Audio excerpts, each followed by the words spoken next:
Welcome back to Global Power Play, your go-to source for the latest global political news. This is our weekly recap, where we bring you all the biggest stories from the past week, covering key events from the US, Europe, and around the world. Sit back, relax, and let's dive into this week's most important updates. We are going to be imposing a 25% increase. We're going to bring it from 25% to 50%, the tariffs on steel into the United States of America, which will even further secure. We become too dependent on the United States as our biggest customer, with more than 90% of our steel exports. Must rely more on Canadian steel for Canadian projects. On June 4th, 2025, President Trump made a significant announcement. We are going to be imposing a 25% increase. We're going to bring it from 25% to 50%, the tariffs on steel into the United States of America. A new 50% tariff on steel imports. This bold policy is the culmination of years of growing dependence between the United States and Canada, where over 90% of Canadian steel exports have flowed south. This tariff decision, however, has far-reaching consequences, not just for the steel industry, but for a wide range of businesses across North America. Historically, American companies have heavily relied on Canadian steel to fuel manufacturing and construction. But now, with the sudden imposition of a 50% tariff, Canada has been forced to shift its focus. Steel prices surged dramatically within hours of the tariff's announcement. A ton of U.S. steel, which was previously priced around $700, has now shot up to $900, a direct result of the tariff hike. The economic ripple effect was immediate and profound. Within days, Canada's steel mills, which supply much of the United States automotive industry, ground to a halt as demand vanished. The disruption hit Detroit's assembly lines first, halting production at multiple plants. The result? Presses stood still, robots were idled, and workers on night shifts found themselves temporarily laid off. Ford Motor Company, one of the largest automotive manufacturers in the U.S., faced a staggering $500 million increase in steel costs for their F-Series trucks, which consume 1 ton of steel per vehicle. While the steel price shockwaves rocked American factories, the Canadian steel industry wasn't just sitting idle. Mills in Hamilton, Ontario, roared back to life as they pivoted to export to Asia, all while the steel that used to feed Detroit's needs was now bound for new markets.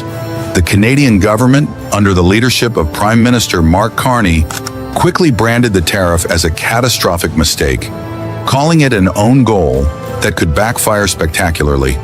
In response, Carney threatened to impose export quotas on essential Canadian minerals, including steel, should the United States fail to roll back the tariffs. The diplomatic tension was palpable. On Wall Street, analysts saw the tariff as a harbinger of disaster for U.S. manufacturers, leading to a sharp decline in stock prices. The tariffs, originally designed to protect American industry, had instead handed Canada the reins to control the North American steel supply chain. Despite the rapid backlash, the U.S. administration stood firm. But why did a move intended to protect American jobs end up starving Motor City of the vital material it requires for car manufacturing? Why is Canada suddenly rationing its steel as if it were a strategic commodity? And perhaps most importantly, who will bear the true cost of this policy? Ottawa, Beijing, or Main Street USA? The answer is complicated, and it all began with that fateful pen stroke on June 4th. By lunchtime on that day, U.S. customs agents were enforcing the new tariffs on steel, imposing a 50% duty on all incoming imports. The ripple effects were immediate. The price of steel surged by nearly $150 per ton in just 24 hours, marking a massive shift in the supply chain that would affect automakers, construction companies, and a wide range of industries. Automakers who depend heavily on steel for manufacturing vehicles. If you're into global news, make sure to check out my other channel, Planet Watch. We dive deep into global news, and I know you'll love it. The link is in the description below. The U.S. government's decision to impose such high tariffs has triggered retaliatory actions from Canada. On July 21st, a group of senators from the Great Lakes region crossed into Ottawa to beg for the steel blockade to be lifted. Prime Minister Carney, however, was firm in his position. Canada would not back down. Instead, Canada doubled down by announcing a $1 billion fund to modernize its steel mills, shifting to more environmentally friendly and cost-efficient methods of production, including electric arc and hydrogen-powered furnaces.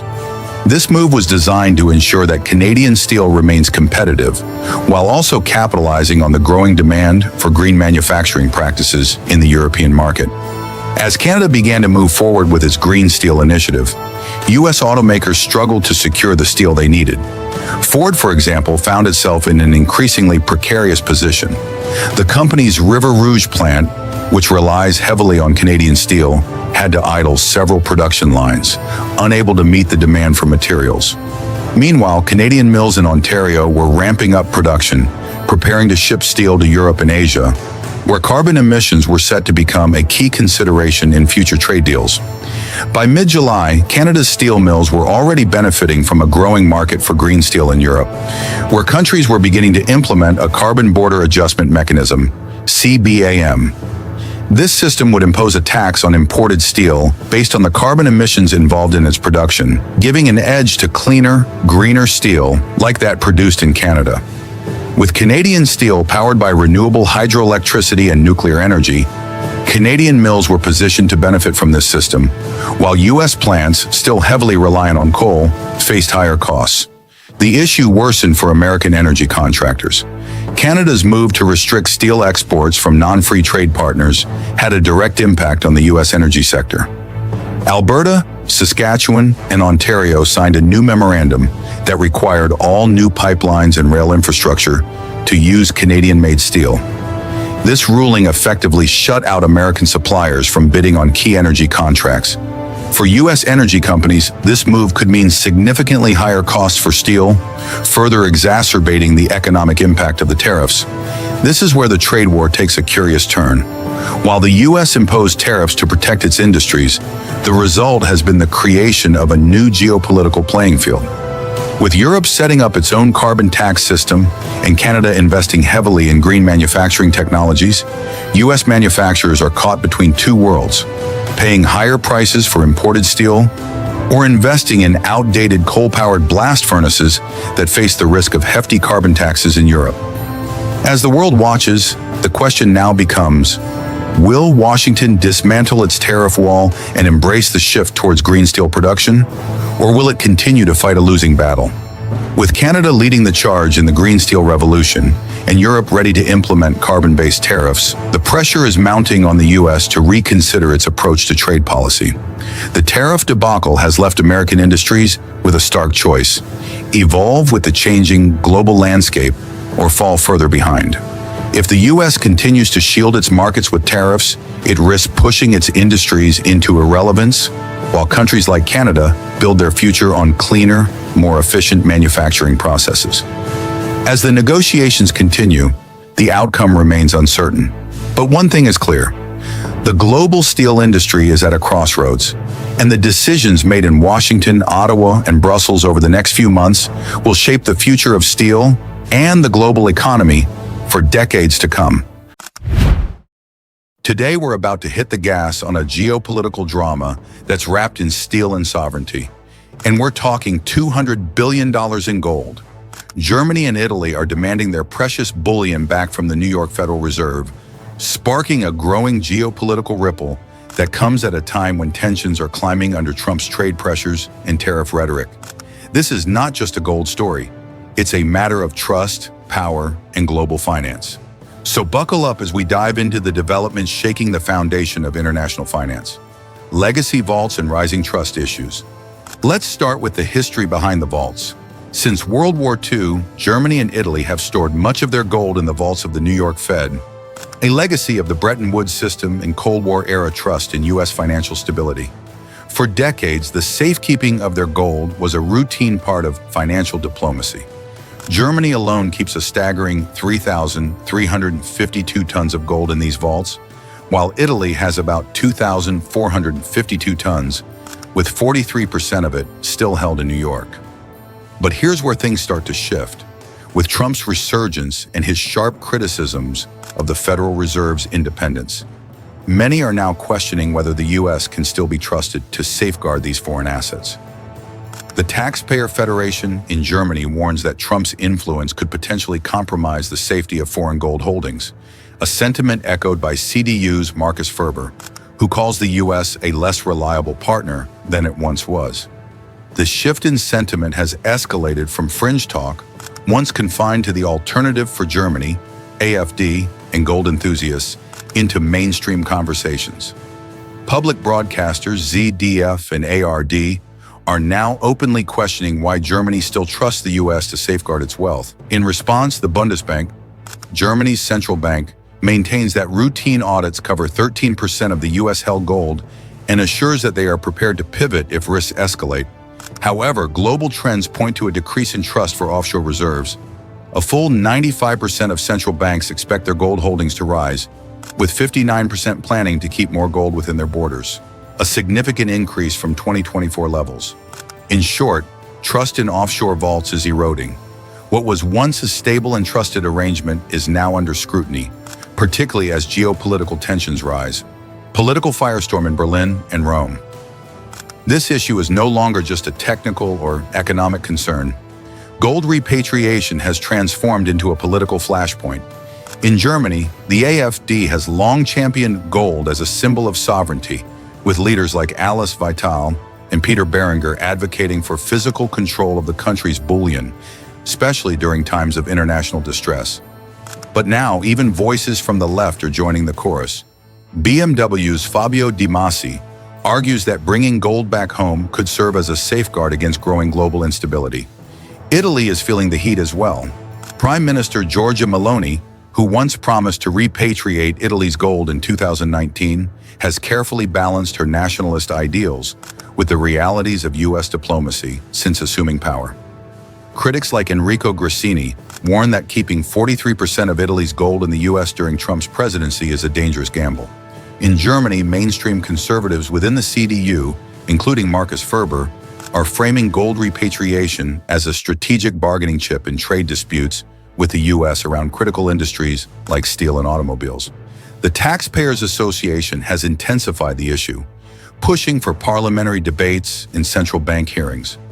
Even Peter Gallweiler, a veteran CDU member, is questioning the safety of offshore storage.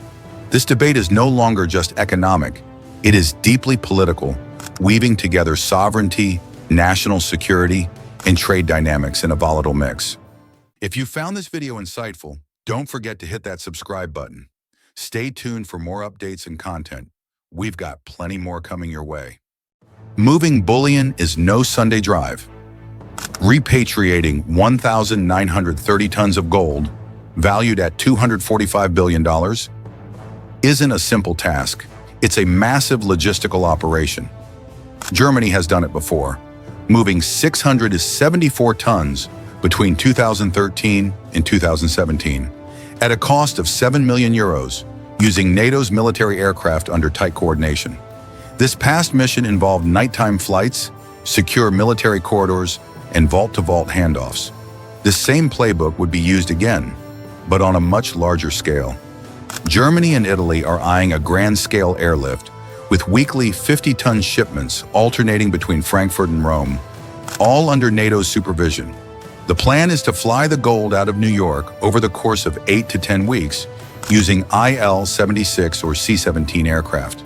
But before these flights can take off, there's a critical hurdle: political approval.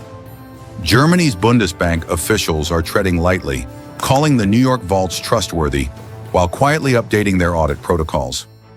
Any decision to move the gold would have to align with broader government strategies, including diplomatic negotiations, military coordination, and financial considerations.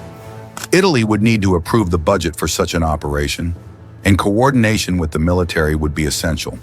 The risk here is real. A visible repatriation mission could sour relations with Washington, especially under Trump's leadership. But if executed, this move could drain $245 billion worth of gold from the U.S., shaking up international financial markets. Shockwaves in the system: liquidity, rates, and fallout. If the gold actually moves, the financial consequences will be felt immediately. A massive withdrawal of bullion would create significant liquidity issues, potentially pushing the Federal Reserve's reverse repo balances up by $20 billion in a single week. The impact would be felt across short-term markets, with Treasury yields potentially rising by 10 basis points and mortgage rates climbing as well.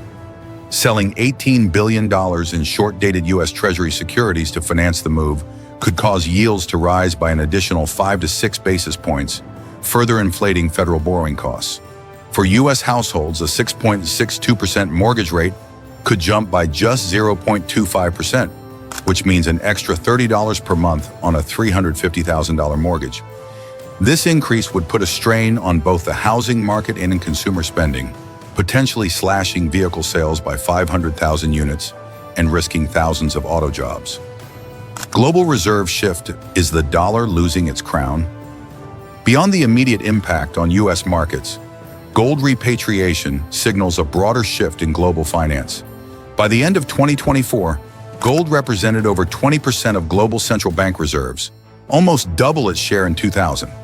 If Germany, Italy, and other Eurozone nations repatriate more gold, this could rise to 25% by 2028, further weakening demand for U.S. Treasury securities and, consequently, the dollar's dominance in global finance. The consequences are profound. A weakened dollar would make it more difficult for the U.S. to finance its deficits, driving up borrowing costs and potentially pushing up interest rates to levels that would squeeze U.S. consumers. Meanwhile, foreign investors may look to gold as a safer alternative to the dollar, further eroding its position as the world's dominant reserve currency. Final drive: dollar at the crossroads. Germany and Italy's move to repatriate their gold is more than just a logistical challenge. It's a signal of eroding trust in U.S. financial stewardship. In the short term, markets will feel liquidity shocks, rising yields, and increased consumer strain. But in the long term, this could mark the beginning of a global financial power shift, with gold playing a central role. The era of uncontested dollar dominance may soon be over. So gearheads, what do you think? Will other nations follow Germany and Italy's lead and repatriate their gold? How will rising borrowing costs, particularly in mortgages and auto loans, reshape life in the U.S.? And do you think gold is regaining relevance in modern finance, or is this just political posturing? $1 trillion. That's the amount of Chinese capital that was once invested in American companies, spanning everything from Hollywood studios to Wall Street banks. But today, that financial floodgate has been slammed shut by Beijing. No warning, no room for negotiation, just a cold and decisive move. Now, U.S. executives are scrambling to figure out why this flow of money has been cut off. But the issue is much more than a simple policy shift. This could signal the opening salvo in a broader economic war, one that's evolved from trade disputes to tech rivalries and now to full-fledged capital conflict. This development could have serious repercussions, from layoffs to rising consumer prices. So why did China make this move? And what is the real aim behind it? Let's break this down. This wasn't an emotional or impulsive decision. It was a highly strategic one. The Chinese Ministry of Commerce quietly altered its outbound investment rules, categorizing all non-essential capital flows to what it considers hostile jurisdictions as suspended, effective immediately. The United States is now officially on the list of these hostile nations. On March 17, 2025, China's State Administration of Foreign Exchange issued an order halting all investments in U.S.-based companies, citing concerns about geopolitical risks and asset security. There was no grand announcement. The move was buried in regulatory filings, only surfacing through a Reuters report days later. To put this in perspective, Chinese investment in the U.S. had already dropped by over 95% since 2018, falling from $46 billion to just $2.3 billion. And now, with this freeze, that number is expected to go to zero. According to Professor Dao Zhang from Peking University, this move is a calculated strategy to apply maximum pressure on the U.S. financial system. What's even more worrying is not just what China has stopped investing in, but where it's now directing its capital. If you think this is merely a temporary freeze, think again. This might be the beginning of a full-blown financial siege. While trade still flows between the two countries, Beijing has been gradually decoupling from the U.S. economy piece by piece. In 2024, China sold off $14 billion in U.S. treasuries, its largest single-year reduction since 2016, bringing its total holdings down to $775 billion, according to U.S. Treasury data. At the same time, Chinese state banks stopped conducting dollar-based transactions, with U.S. banks under new compliance rules from the People's Bank of China. This shift in strategy has left Washington increasingly vulnerable, as its primary financial tools, export bans and tariffs, are proving too slow and too ineffective against China's capital flight. The effects of these moves are already being felt. In 2024, foreign direct investment into the U.S. dropped by 22%, with projections for 2025 showing an additional 19% decline. While Chinese capital was the most visible absentee, it wasn't the only one. Norway's sovereign wealth fund, for example, divested $7.1 billion from U.S. tech stocks, citing regulatory uncertainty. Similarly, Japan's GPIF, the world's largest pension fund, cut its exposure to U.S. commercial real estate by 30%. With $4.1 trillion in U.S. corporate debt maturing by 2026, fewer foreign buyers are available to roll over this debt, forcing American companies to look inward for funding at much higher costs. This isn't just about capital pulling out, it's about a tightening financial noose. As traditional sources of equity investment and bank loans retreat, American companies are increasingly turning to high-yield debt. In 2024, over $430 billion in junk bonds were issued, 38% more than the year before. The average yield on these bonds has climbed from 5.2% in 2022 to 9.6% in 2024. Take the example of Hartwell Tech, a Boston-based manufacturing company that saw a $180 million equity round from Chinese investors evaporate overnight. Desperate for funding, the company turned to Apollo Global for emergency financing, accepting terms as high as 11.3% interest, secured against intellectual property and physical assets. Fitch Ratings has warned that 20% of U.S. mid-cap firms now face an acute risk of not being able to refinance their debt within the next 18 months. Many are being forced into short-term financial arrangements that prioritize survival over long-term growth. If you found this video insightful, don't forget to hit that subscribe button. Stay tuned for more updates and content. We've got plenty more coming your way. You might ask, wasn't the U.S. supposed to be insulated from all this through reshoring? Under the Trump administration's 2025 executive order, tax credits were expanded to encourage U.S.-based manufacturing and the rebuilding of critical supply chains. But the National Association of Manufacturers reports that 62% of firms planning to expand within the U.S. now face funding gaps, primarily due to the lack of foreign partners. High-profile projects that had partial Chinese or Taiwanese financing, such as the $8 billion battery plant in Michigan and the $3.1 billion robotics hub in Nevada, have either been delayed or scrapped entirely. Even the CHIPS Act, which was supposed to ensure America's semiconductor independence, has been diluted. Intel's $20 billion project in Ohio, designed to showcase U.S. leadership in semiconductor manufacturing, recently paused its second phase due to funding delays. But the real consequences will hit home when consumers start feeling the pinch.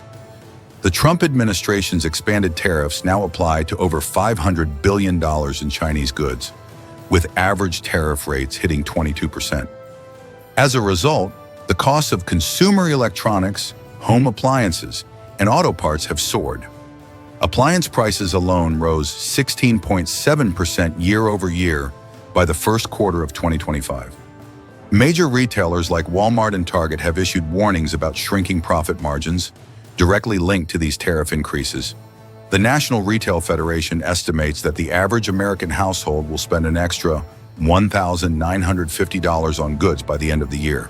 This is more than just a strategic pivot.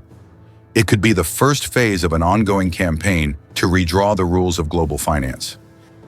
By redirecting capital flows, building alternatives to the dollar, and leveraging its growing influence, China is quietly positioning itself to dominate the next financial era. If this strategy works, the U.S. may find itself struggling to maintain its global economic leadership. In April 2025, a bold move by the Trump administration shocked global markets.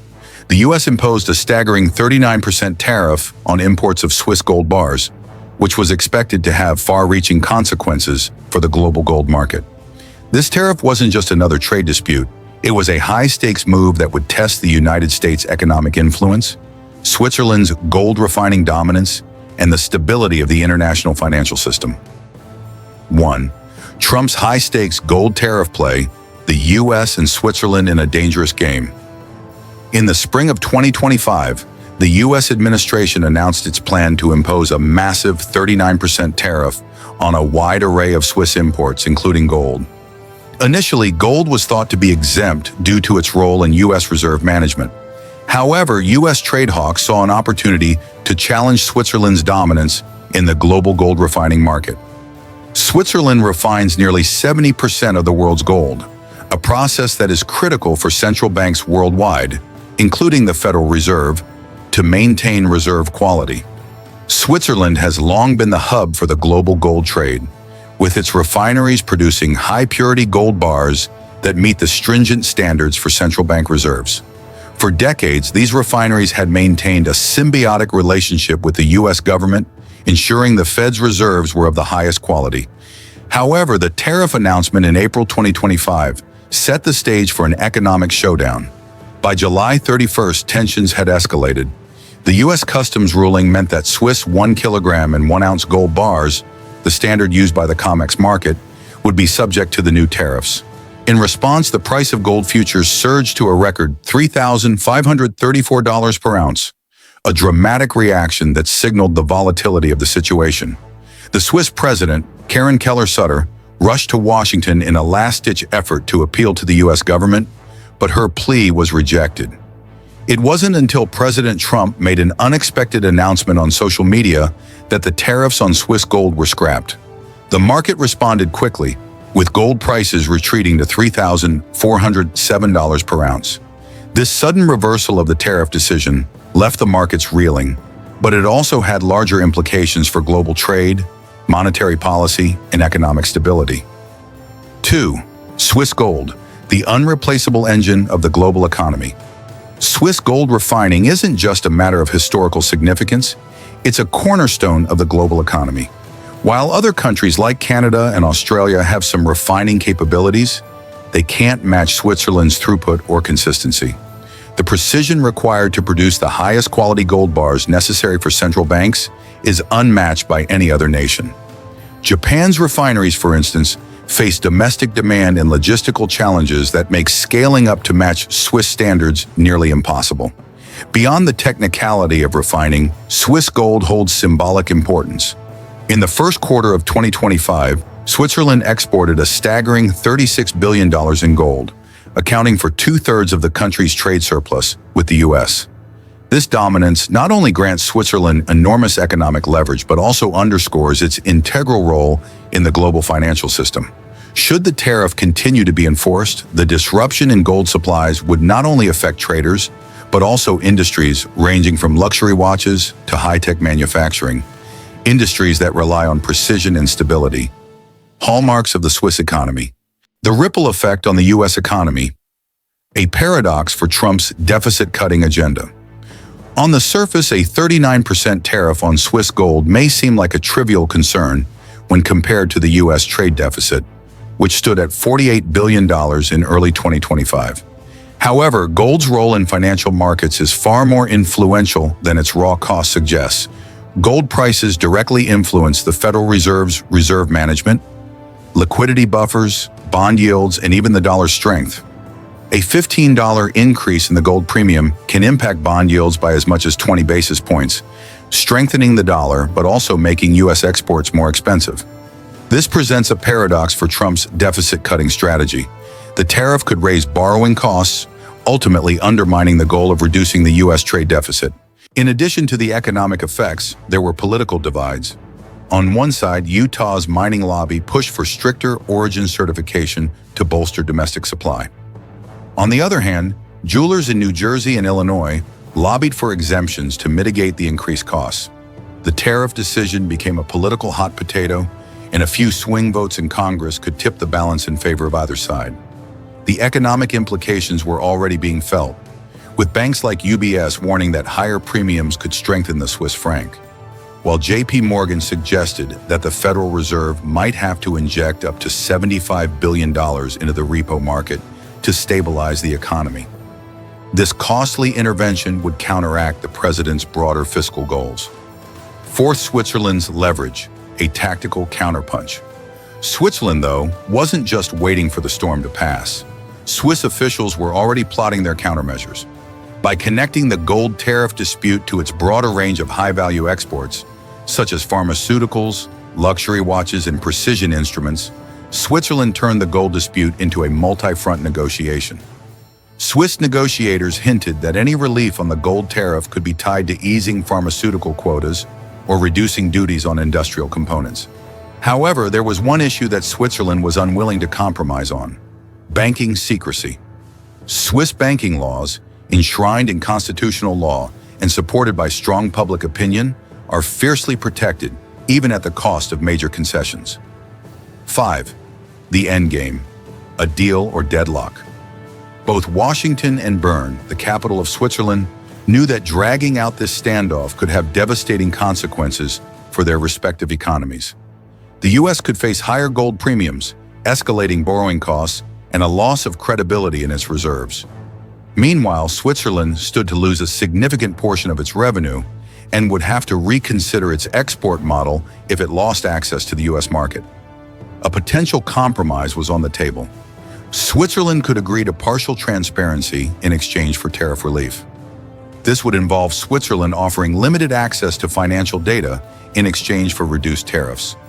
Such a deal could reduce the trade deficit by $4 to $5 billion and help stabilize the gold premium. However, even this agreement would come at a cost: additional logistics, insurance, and compliance expenses that could increase the gold price by $2 to $3 per ounce. At the heart of this conflict is a question of power. Can Switzerland afford to lose its financial independence? Or has the global landscape shifted so much that Switzerland's prized neutrality and secrecy have become liabilities? Final verdict: gold's geopolitical showdown. What started as a minor tax dispute between two nations spiraled into a high-stakes geopolitical showdown. The 39% tariff on Swiss gold bars exposed the delicate balance between economic power, financial stability, and trade dominance. Whether the U.S. will compromise on Swiss gold or whether Switzerland will find a way to leverage its gold dominance further remains to be seen. This conflict could ultimately reshape not only global trade, but also the way the world views America's fiscal discipline and reserve management. With global markets hanging on every word from U.S.-Swiss talks, this geopolitical race could continue to have long-lasting ramifications. If you found this video insightful, don't forget to hit that subscribe button. Stay tuned for more updates and content. We've got plenty more coming your way.